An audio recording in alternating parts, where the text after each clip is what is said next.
Tonight on CTV, a heated debate takes place at the ASCSU Senate session. Find out what caused the controversy. Then housing is a big topic in the State of the City address. Find out what city officials have planned. And find out how an organization on campus helps fight food insecurity.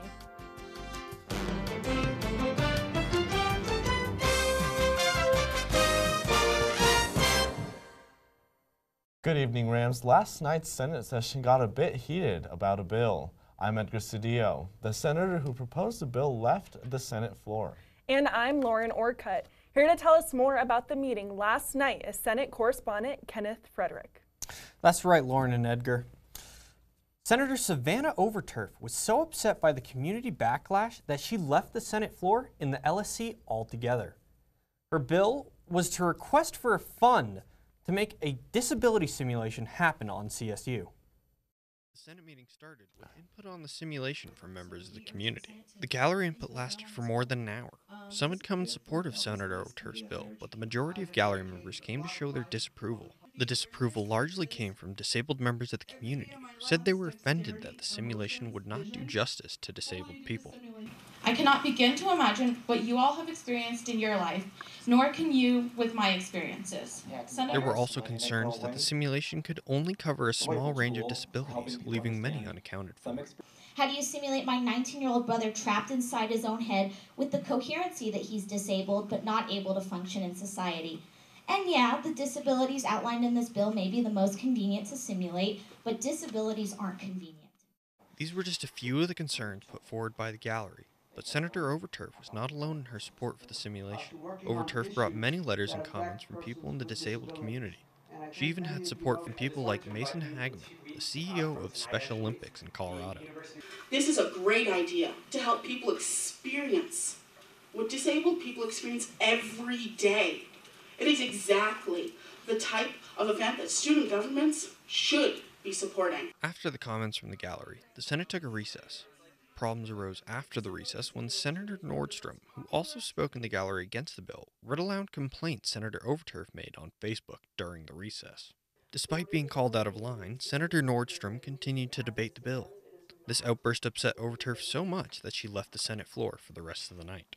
After a second recess to cool down, more debate between the senators, the Senate gave their final vote on the simulation. The bill failed with a vote of 0 to 27 to 1. So, Ken, you know that was a big topic last night, but after that discussion, was there anything else that the Senate talked about? So after the Senate voted on the disability fund and they voted it down, they actually got their elections codes passed. So their election manager Cheadle, his new title, is gearing up to get the election ready for this semester. All right, so now what can we expect to see in this upcoming election? You know, a really big issue getting those election codes passed was campaign finance reforms. You know, a lot of people were wondering how many people can you have donate to your campaign? How much can one person give? So I think a lot of what we're going to see this semester is a lot of contention between campaign financing, but I also think we're going to see a lot of senators go up for the positions. Well, it'll be interesting to see. We'll be sure to keep following that story as well. Thank you, Kenny. Thank you. Susan Holmes, the mother of a man who was killed by a CSU police officer in 2017, was arrested on Tuesday. Holmes, who filed a petition under Colorado's new red flag law last month, claimed that she and the officer had a biological son, which was found to be not true after the petition was denied. Larimer County Sheriffs issued a warrant for penalty of perjury. Evans police arrested 34-year-old Efren Alameda in relation to a homicide that took place on South Link Lane and Lincoln Avenues in Fort Collins. Alameda's arrest becomes the second arrest in suspicion to the homicide. Nicole Gibson, the other suspect in the case, was arrested on Monday. Both Gibson and Alameda are now set to appear on Larimer County Court this Tuesday. Fort Collins will soon allow people charged with municipal level offenses to go on probation or pay a fine rather than jail time. This now becomes an option for the other alternative sentencing options that the city court gives. This court hopes that this change will provide supervision for those who are experiencing homelessness, mental health issues, and substance abuse issues. Colorado senators cast their vote along party lines yesterday in yesterday's impeachment vote, after the Senate voted to acquit President Trump on the 2 charges of abuse of power and obstructing Congress. So Republican Senator Cory Gardner voted to acquit Trump on both charges, while Democrat Michael Bennet voted to convict the president. 2 people have been arrested and charged with pimping at a local Fort Collins spa after a customer requested a massage and an employee attempted to provide a sexual service. 71-year-old Timothy Vrane and 57-year-old Jinwen Lau are the owners of Fort Collins Chinese Foot Massage and Touch of Heaven Massage, both located in a shopping center off of South LeMay Avenue. Now, police ask that anyone with information related to these suspects call Detective Chris Wren at 970-416-2385. Last week, Fort Collins Mayor held his annual State of the City address on campus. The address focused on equity for Fort Collins residents.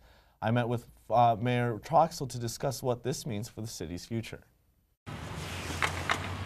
Construction is a staple in Fort Collins, so it's no surprise that city leaders are addressing the issue of housing equity in their State of the City address. Fort Collins has some challenges in that regard, and the City Council is looking at different ways to provide affordable housing, whether it's for whomever is in our community.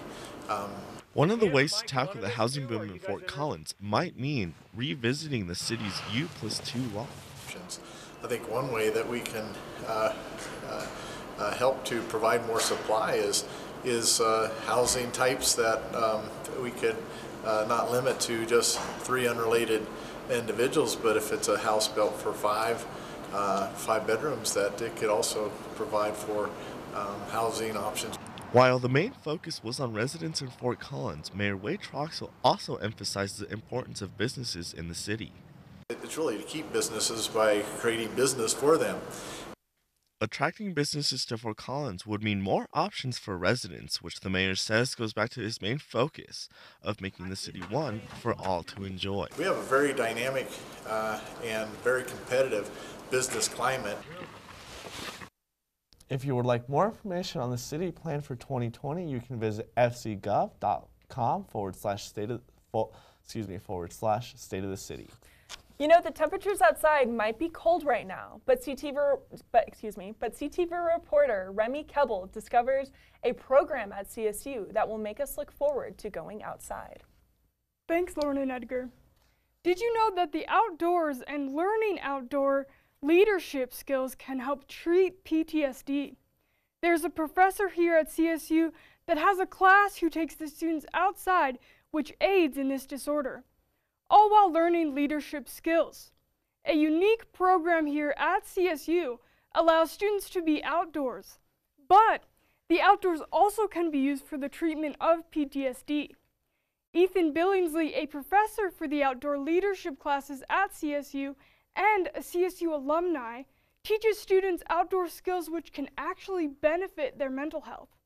Research shows time outdoors actually fights anxiety, depression, and fatigue, 3 very common side effects to PTSD. There's often a lot of community that's built around outdoor activities too. You know, when you go rock climbing with a group or rafting with a group, right? And being in groups that are positive and are supporting each other, again, kind of mirrors, I think, a lot of what they experienced in the military. Thanks, Remy. Well, it might not be the weather outside, but let's head over to weather anchor Jen Platero as she has an update for us on the incoming storm. That's right, Edgar. After a cold and snowy week, we've expected to get even more snow tonight. Currently, we are under a winter weather advisory in effect from tomorrow until further on this week. I'll have snow totals during the weather later on in the show. Thank you, Jen. Colorado State University is working on starting construction on a new heating and cooling system for Moby Arena this summer. The new technology is a geo-exchange that would heat and cool the arena from the heat of the earth. That's right, Lauren. The project will place pipes 5 feet under the ground under the IN fields. The $20 million project is expected to break ground sometime after graduation. The project will be the largest geothermal exchange project in the state of Colorado to date. Well, I'm sure looking forward to seeing that in the fall. Now, you know that food insecurity is something that affects about 30,000 college students around the country. Groceries are not cheap, but one CSU program helps to alleviate stress from students and keeps some change in their wallets and food in their stomachs. Rams Against Hunger is an organization on campus that is solely funded from donations with one goal in mind: keep students well fed. This is a service that belongs to you. These are your student fees being redistributed to you. It's a matter of you knowing that this is there for you and being willing to understand that this is not something that you are taking advantage of. It's not a handout. It's part of the package of being a CSU student. You don't really hear much about students struggling for food, but the issue is real and affects thousands of students each semester. We have a number of students who are experiencing food insecurity on campus.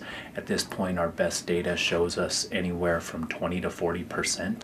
And on a part-time minimum wage salary, like what most college students live on, doesn't leave them with a lot left to pay for rent and foot a grocery bill. This program works towards making food insecurity for students a thing of the past.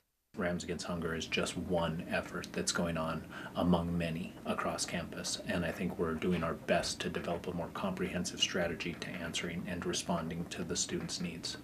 As long as the community continues to donate to Rams Against Hunger, students will have the opportunity to stay focused and fed without the worry of food insecurity.